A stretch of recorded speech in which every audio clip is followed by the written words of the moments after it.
Auto insurance can all seem the same until it comes time to use it. So don't get stuck paying more for less coverage. Switch to USAA Auto Insurance and you could start saving money in no time. Get a quote today. Restrictions apply. As a contractor, I don't pay for materials I don't use. So why would I pay for stuff I don't need in my mobile plan? That's why the new MyBiz plan from Verizon Business is so perfect. Now I can choose exactly what I want, and I only pay for what I need. Right now, with MyBiz plan, get our best price, as low as $25 a line. Visit Verizon.com/business to get started today. Price per month with 5+ lines. Includes autopay and paper-free billing and special intro offer discounts. Taxes, fees, economic adjustment charge, and terms apply. Offers end June 10th, 2025. The museum CEO, former Navy SEAL and NASA astronaut Chris Cassidy said the museum will focus on education as much as preservation. The building will have 5 areas dedicated to Medal of Honor winners from the Army, Marine Corps, Navy, Air Force, and Coast Guard. The main gallery will be located in a central plaza under a 25,000 square foot slab of steel, which will appear to be suspended in midair. It will be supported by 5 pillars. Black Rifle Coffee is a corporate sponsor of the museum, as are the Dallas Cowboys. The museum's board also includes over a dozen major corporations and 6 Medal of Honor recipients, including David Bellavia, Patrick Brady, and Britt Slabinski. Army Staff Sergeant Bellavia was awarded the medal for clearing an entire house by himself on November 10, 2004, as a squad leader in support of Operation Phantom Fury in Fallujah, Iraq. He killed 4 enemy fighters and wounded a 5th in close quarters battle. Army Major General Brady flew and coordinated the evacuation of 51 seriously wounded men during a firefight in Vietnam in January 1968. Slabinski, a Navy SEAL chief and team leader, led a rescue team of SEALs during Operation Anaconda in Afghanistan in March 2002. Slabinski and his team flew to a mountaintop ambush site to rescue Petty Officer First Class Neil Roberts, who had fallen from the back of a helicopter. Slabinski led the team through almost constant combat against an entrenched Taliban force. Along with the board members, former presidents Jimmy Carter, Bill Clinton, George W. Bush, and Barack Obama serve as honorary directors. The museum is expected to open to the public in late 2024. All right. Welcome back. MisFitNation, the MisFitNation show. We are a show founded by a veteran and hosted by 2 veterans and a military spouse. Our mission is to get people to tell their stories to the world. If you're an author, share your tips with the Misfit Nation. If you're a musician or an actor, our audience needs to know how they too can get into the business. Coaches, we love our coaches. Come on and share your tips with the Misfit Nation to help them become better versions of themselves. If you are a corporate leader or an entrepreneur, come on and show how you did it and how hard you have fought for success. If you are a veteran, first responder, or Gold Star family, we would love to have you come on and share your story with the Misfit Nation. We always have time for you. If you're feeling down, alone, or starting to see the darkness, stop. Think about those who are around you. You are not alone. You will be missed. If you feel like your problems will be a burden to those in your inner circle or feel embarrassed, dial 988. If you are a veteran, take option 1. We need you to keep pushing forward. Don't make a permanent solution to a temporary problem. If you are a new listener, welcome to the Misfit Nation show. Be sure to subscribe to our show on your favorite podcast app. Also on our YouTube channel at @the_Misfit Nation. Subscribe and click the bell to keep you up to date on our latest episodes and all of our news. You can also find us on Heroes Media Group and About Face Radio. Now, let's get to the show!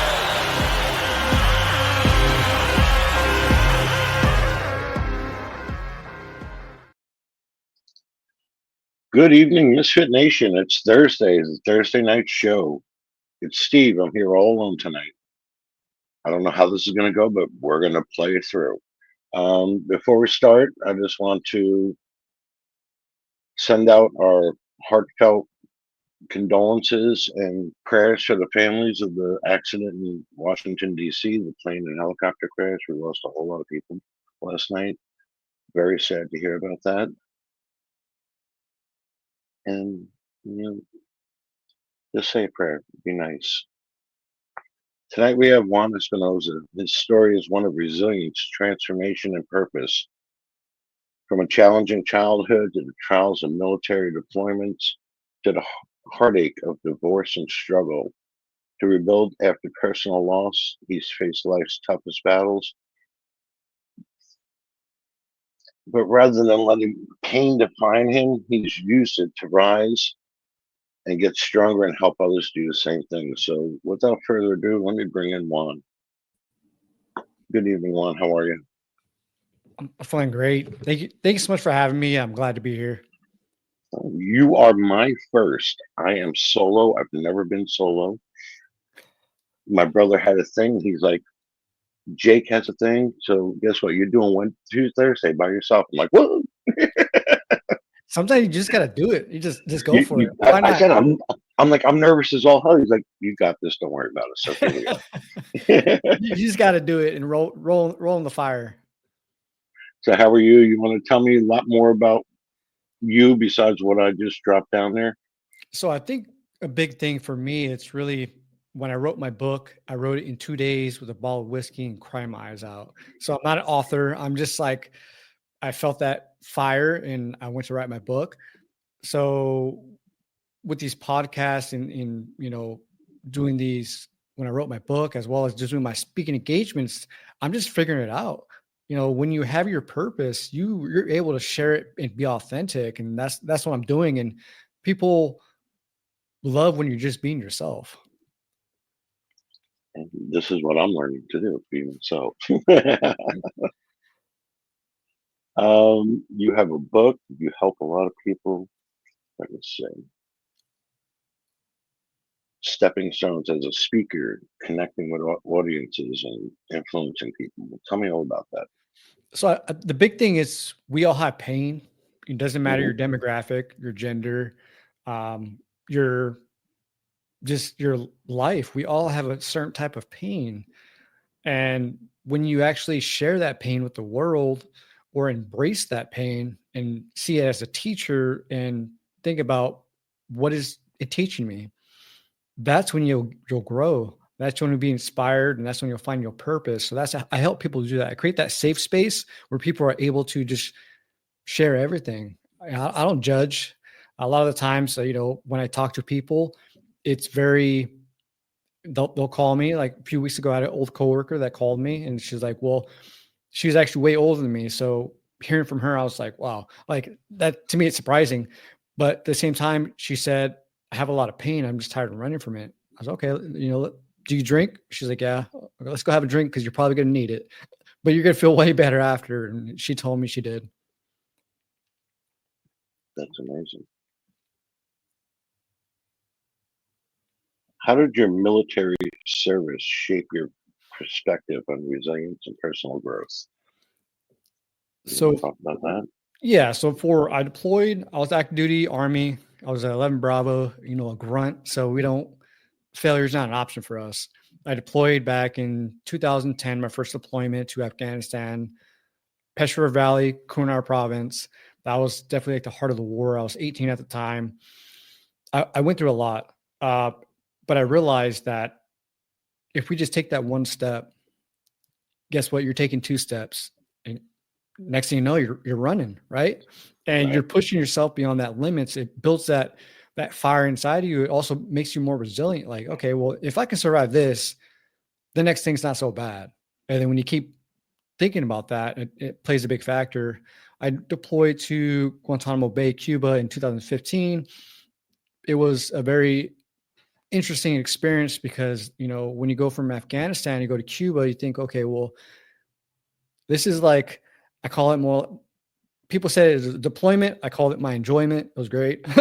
any deployment I could drink, nothing. And then Drinking always helps. exactly. And then I went to a private contract 2017 to 2020 in Afghanistan as well. And that basically shaped my experience as well. But I think the military in general, if you actually lean onto it and just think about what am I learning from this experience, you can shape your whole perspective on life. Well, see, that's the hardest part, especially with this podcast, because my brother did 22 years, Jake did 25 years. I was never in the military. So when you guys are talking about all of this, I'm like, okay, and I don't know what you went through, how you guys did that, how you go over and fight for something. And I've never been there. So, this is all a ball that I live in that I'm like, I could never do it because of reasons, I had bad knees and all, but to see your life through talking to you and hearing your stories and hearing other people's stories, I find this all amazing. I think the big thing it's with this pain in general, we all have a story to tell. We all been through pain, right? I think that's a big thing. What I try to push on just anybody that will allow me to talk with them, I was military, sure, but also I'm a father. Had a marriage, I've been divorced, I've had relationships, I've been heartbreak. We all have that. And it doesn't strictly have to be military. We all have that pain that we're able to unleash that, to talk with somebody that won't judge us. I think that's very empowering. So just because people weren't in the military doesn't mean you're not worthy, right? It doesn't mean you're not a person or an individual. Yeah, but what I find a lot of times when we do interviews and people have the military background and they're speaking, they're proud of this and going on and on, I'm like, I'm typing to my brother, like, what the hell are you talking about? In a text message. So I can understand everything that you're talking about. Yeah. That's where I get confused during all this. You want to talk about collecting cards or collecting toys. I'm there all day. I'm learning as I go. Yeah, I think that's a big thing is I don't try to do too much like military. Like my book's very light. Like I have like crazy amount of stories, but I've never been a person to share stories like that. Because usually the people that do that, if you actually like done something, like, okay, well, that person's, he's full of it. You can just tell off the bat. The people that actually like been through some stuff, they don't want to share it. So I don't go too heavy in my military just because of that. But also at the same time, I don't want people to think this is just like a military only book or he's only military. Right. Like, no, I'm relating to everybody. Yeah, it's growth in general. You're trying to, build everybody up in general. It's not just military. And I get that. Like I said, I get the confused deer in the headlights look every time someone mentions military. I'm like, okay. All right, so how do you inspire others to take control of their story and transform their challenges into strengths?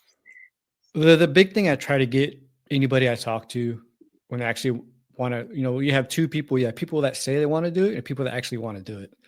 Right. The big part of growth is actually looking in the mirror at the good stuff, but also the bad stuff, the stuff we don't want to look at because it hurts, right? You lost a marriage. Okay, you did a lot of good things, right? But what did you do wrong? Right. That's the big thing that we're not willing to do. But if we're actually willing to do that, look at all the hurt and the pain we've been through. Don't look at it, okay, well, why me? Look at it, okay, pain is a teacher. What is it teaching me? And actually look at that, you'll grow. A lot of it, I would also think is you have to actually open up and talk about, because like me, I had my feelings on everything. Since 2019, I probably lost 7 or 8 family members, either through sickness or something. And I bottle it all up. Where my wife and my daughter will be hysterical, and I'm just sitting there and they're like, "Why don't you cry?" I'm like, that's not how I do things. So bottling it up, I lose a little bit. You know what I'm saying? I have a hard time vocalizing and stuff like that. Yeah. That's it's a very interesting thing with pain, right? If I've been in the same situation you are, where you lose a lot of people, you bottle up, you don't want to seem weak because the typical male nowadays, if you cry, like that's weak. You're not very manly. But in reality, when you bury pain demands to be felt, and it's going to be a matter of time. It's going to seep through the cracks, and eventually you're going to lose it. Maybe on an occasion or so that you never meant to lose it, but it's all that pain that's been built up, right? But if we were vulnerable with each other or even ourselves, like tell the wife, like, hey, I want to talk. And if they're actually like legit want to know about you, they'll listen and they'll be like, oh, damn. Like he's going through a lot and he's sharing it with me. That's awesome. That's very empowering. That builds a relationship better and stronger because you're able to be vulnerable with that person. Right. It's good to open up sometimes. Yeah, my biggest, like I said, like I'm sitting here in a room empty right now and I'll be watching TV or watching a video and something will come on and it'll trigger and all of a sudden I'm hysterically crying. Nobody's around to see it, but I'm hysterically crying because it unlocks something, and you just have to try to control yourself. Yeah, I think that's a big thing.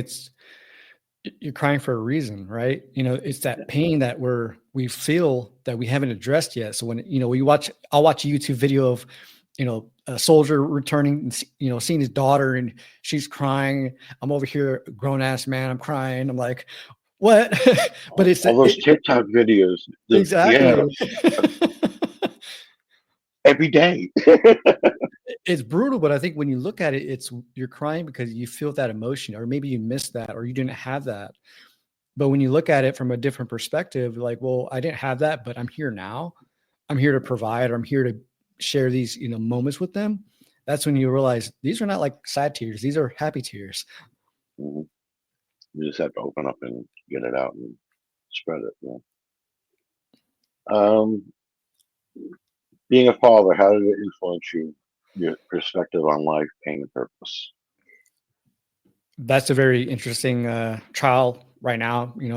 Learn as you go. I'm a girl dad, so from a military's perspective, where you're very like manly and you don't quit and you can be very harsh. You can't really do that with the girl. You can to a certain extent, but you also have to realize being a really good father comes down to balance. To be aggressive when you need to, but also being empathetic as well. Like, yeah, dad can, go to the shooting range, or dad can, build something, but also dad will let me do his hair or paint his nails. And it makes them feel, it bridges that gap of, yeah, I'm here for you in every way possible. And that's definitely, it's an interesting thing. And I believe it actually helped me grow more when I'm able to embrace that. Like, yeah, my daughter does my hair. Like, cool. She's laughing. It might make me look, silly or stupid, but as long as she's happy, I'm happy. How many times did she put a mask on your face? A few times actually. She was like, Dad, I want to do this. I want to do this like a manicure peel thing. I'm like, I don't even know what that is. Go ahead. She's laughing about it. I'm just like, okay, this is cool. She's like, does your skin feel soft? Sure. Yeah. I don't know how it's supposed to feel. my daughter, same thing. Hey, Dad, we got to try this. And she'll put it on. She'll put it on me. And sit there looking like a weirdo for an hour. Yeah, but you look at their smile. You look in their eyes. They're going to cherish those moments for as long as they live. Mm-hmm. That's what I love. Oh, goodness gracious. What role has forgiveness played in your journey, and how do you approach forgiving others and yourself? So the big thing for me is, for a lot of years, I thought forgiveness was weakness. Like, why should I let them off the hook? They did bad to me. Like, why should I forgive them for what they did? Like, I didn't do anything. But when I realized forgiveness is not for them, it's for you. You're forgiving yourself for what they did. You're not necessarily saying it's okay. You're saying, I'm not going to let that hurt my heart no more. I'm not going to let that have that pain over me anymore. Maybe I wasn't in the right mindset, or maybe I didn't know any better, but what they did to me, that doesn't reflect my character or who I am. So I think when I shift the perspective on forgiveness, you're not doing it for them. You're doing it for yourself. You're forgiving them for, what they did wrong, maybe their sins and why they did it. Who knows? But you're not letting that hold a power over you anymore when you do that. Now, let me ask you, I don't want to be too nosy. Your daughter, is it from the divorce? Is it? Yeah. So I'll go a little more into my detail. A lot of it's in my book. So basically, me and my ex-wife were married for about 9 years. I had my daughter with her. And when I did my contracting, contracting time, I came back and she got, pregnant right after. And I was like, okay, you're the father. I'm like, what dad wouldn't be excited, right? But there was a switch. Something was off. I was gone for 3 years, and obviously distance creates things, but there was something that was off. And she started doing things like maybe leaving the house, pulling back in the driveway, lights are off. And I was like, why'd you do that? She's like, well, you're crazy. You're thinking stuff. So maybe it's like adjustment period. I was trying to justify in my head. And then eventually it came to spend night at friends, not coming home. I was like, well, this is weird. Eventually it came out. I found out that basically the baby that was, so the baby that was there, when she was born, I was in the military. I was in the National Guard at the time. I had a training exercise probably a couple hours back or a couple hours away. And she called me. She's like, I'm going to labor. So I talked to chain of command. I was like, hey, my wife's going to labor. Like, I want to be there. So they're like, okay, all about it. We'll get you there. So I called her. I was like, I'm on my way. And she was upset. She's like, you don't have to come. I was like, why wouldn't I be there? That's crazy. But she was very like, it wasn't like a please. It was very like upset. And I was there for the birth. And after that, I found a document basically that stated that the baby wasn't mine. I've been baby showers. I've been, welcoming this child thinking it was mine, but it wasn't. So after that, basically I filed for divorce, and me and her still talk now. We're on good terms, and forgiveness, right? I don't judge her for what she did. Like, granted, I don't know why she did it. I don't like what she did, but what I learned, I forgave myself for maybe being naive or having it happen to me. So now, with my daughter, she knows that her parents, they get along because of her. Okay. And that helps. Because when there's fighting and problems like that, it's very hard on the children.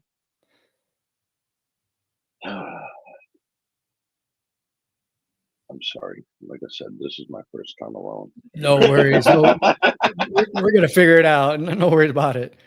Trial by fire. Trial by fire. Last time it was trial by fire, I almost lost my hand. It was a different trial. Yeah. I was working at a Home Depot. I was 20 years old, and they had the glass cutting machines. How do you do this? You pick it up, you do this, pick the glass up in the air, it cracked in the air, came down and sliced my hand like a water fountain. Baptism by fire. There you go. Yeah, 18 stitches later, a little bit deeper, I would have lost all movement, but the baptism by fire. That was the one thing that stuck in my head for years. Baptism by fire. Yeah, I guarantee you didn't do it again. You learned. No, and as a matter of fact, they stopped cutting glass after that. I almost lost my hand, so they stopped that. I learned my lesson. I learned my lesson. I moved on. I got a happy face on my hand from it. What advice do you give someone who feels stuck in their pain and doesn't know how to move forward?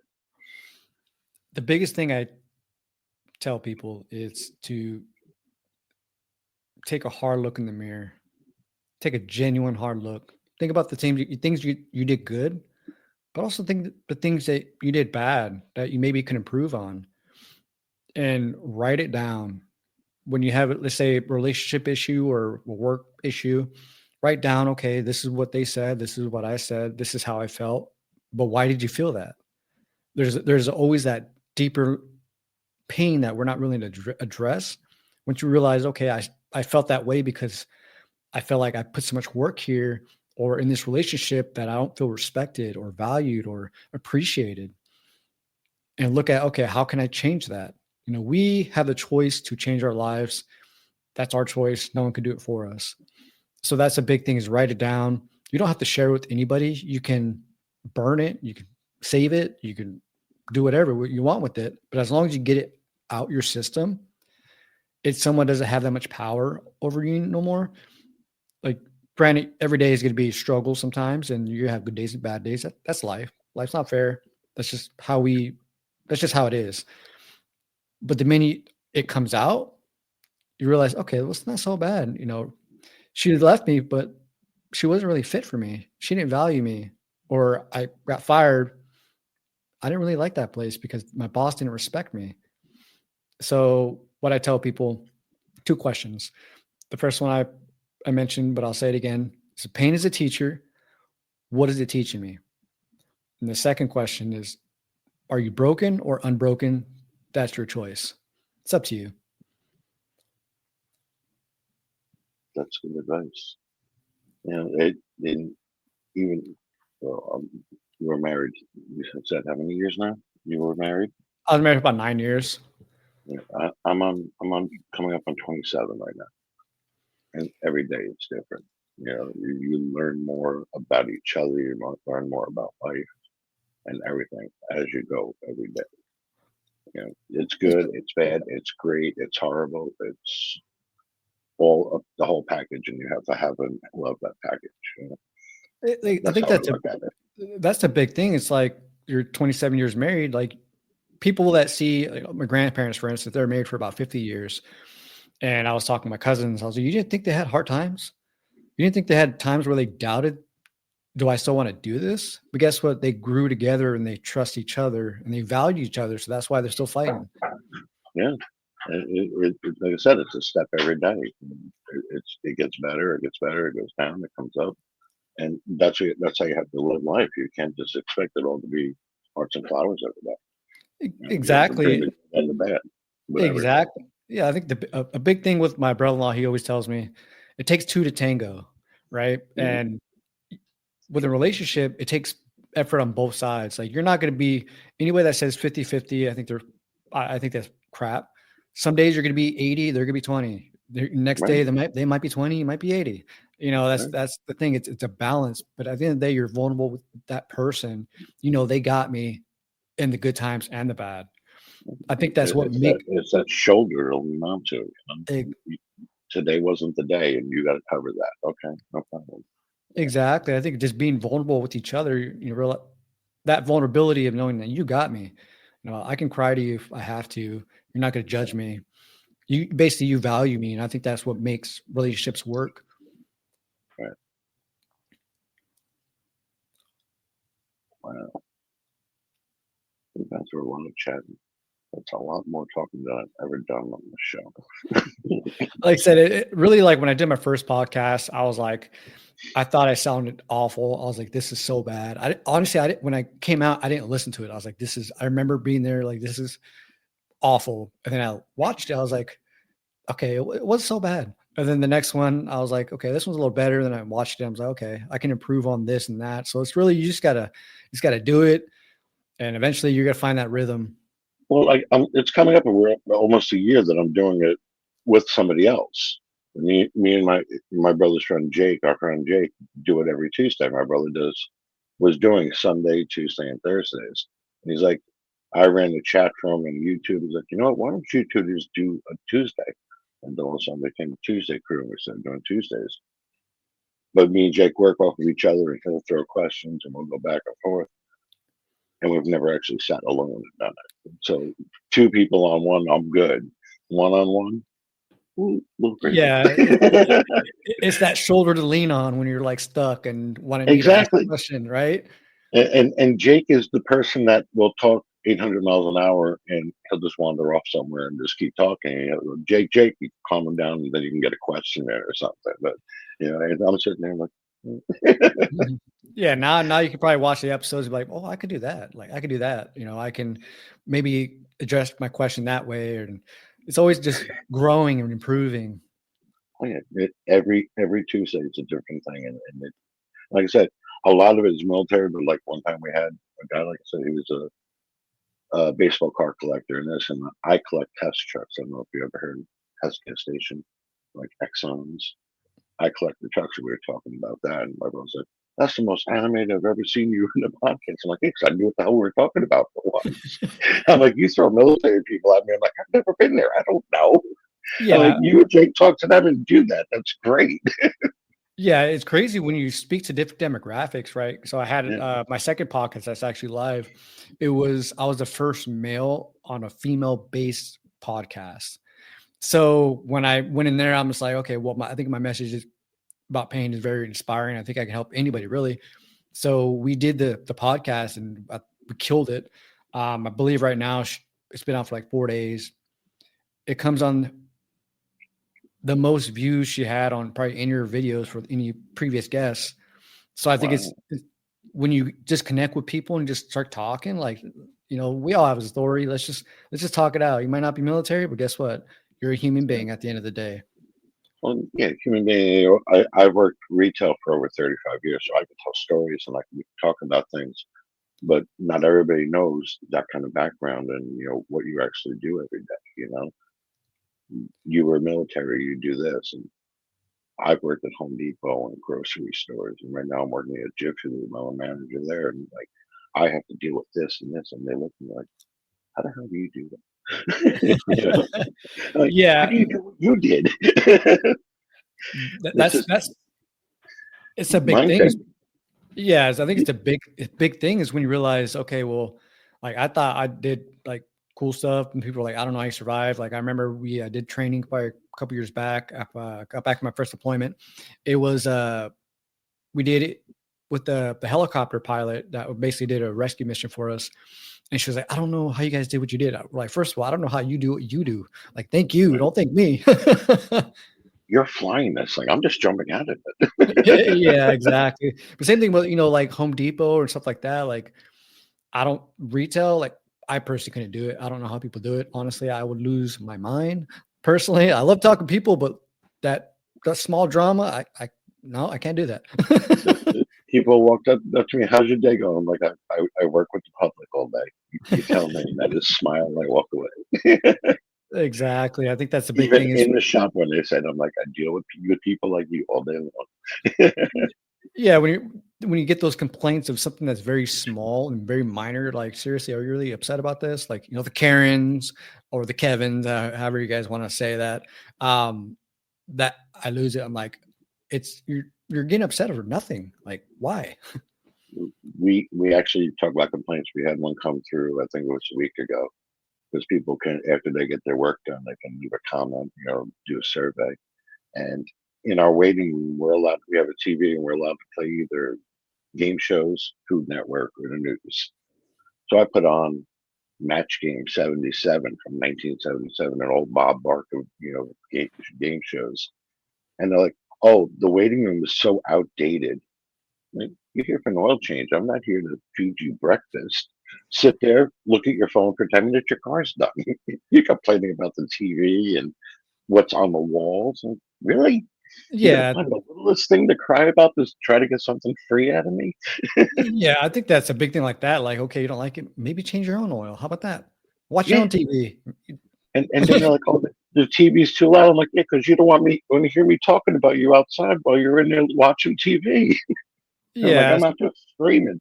It blocks me out. That's all that's for. Exactly. Like, okay, you don't like it, go outside. Wait on a bench or something. And my biggest answer is always, the open signs on it doesn't mean you need to come in. I don't know what to tell you. Yeah, I think that's come in today. You brought that on yourself. Yeah, I think it's just life now. Is everybody wants to complain about the smallest things, and like I said, we're all going through a struggle, right? You meet somebody, they're struggling somehow. You meet the guy at Jiffy Lube, he's struggling somehow. You just don't know it. Like, you don't need to be so hard on that person because you don't know their story. Yeah, I wake up every day. Like I said, I had dislocated my knee when I was 17. That's why I never went military. I think my oldest brother was in the Navy. Rich was in the Army. My father was Army. And I have arthritis in my knees, and people at work are like, you seem to be walking slow. You seem to be this. I'm like, you know what? I take a handful of Aleve every day just to be able to walk and deal with you. I'm like, let's just move on with life, because you don't know really what's going on. Like you said, you don't know what's going on in anybody's head. I'm like, I got to take a handful of pills just to be able to walk and deal with you. And that's I show up every day. It's just that level of empathy now. People don't really have that. It's like, we're all humans. Don't look at life so hard. Life's hard as it is. So like, I don't need somebody else to complain to me about it snowed today or it rained today and it's supposed to be sunny. Like, okay, well, it's not. That's I'm in New Jersey. Like, oh, it's so cold. It's cold winter. We have it every year. Yeah. That's just life. It's not fair. So if you just take it with a grain of salt, you'll be fine. Yeah. Well, we've been doing this for 36 minutes. This has been a good chat. Yeah, it has. Great. You have 3 things to tell the audience what you do every day, what you should do every day to have a better life, what you do every day. 3 things.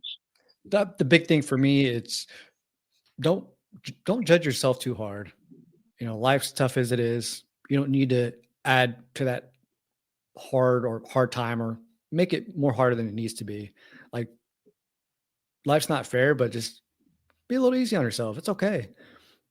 Also, be yourself, the good and the bad. Just be you. If you drive a 96 Camry and someone has a Tesla, guess what? You're in that Camry and that's you. That's fine. Own it, right?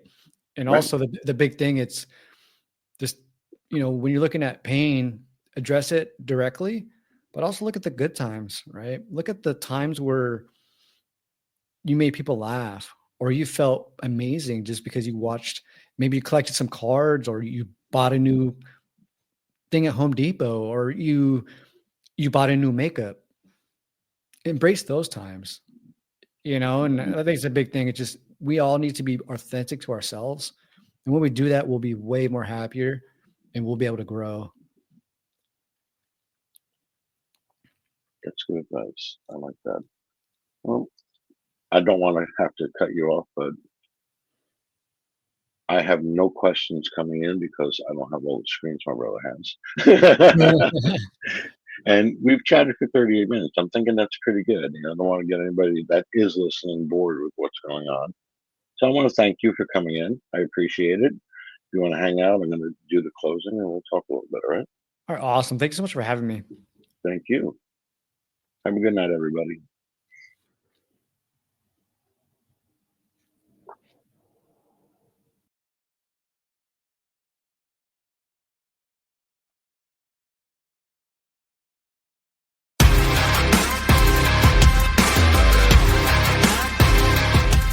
Thanks for checking us out and being a part of the Misfit Nation show. Don't forget to visit our website at themisfitnation.com. That's themisfitnation.com. Check out all our past episodes and get some of the great Misfit Nation gear for you and your family. As always, be humble, stay hungry, and keep hustling because we are Misfit Nation. Misfit Nation.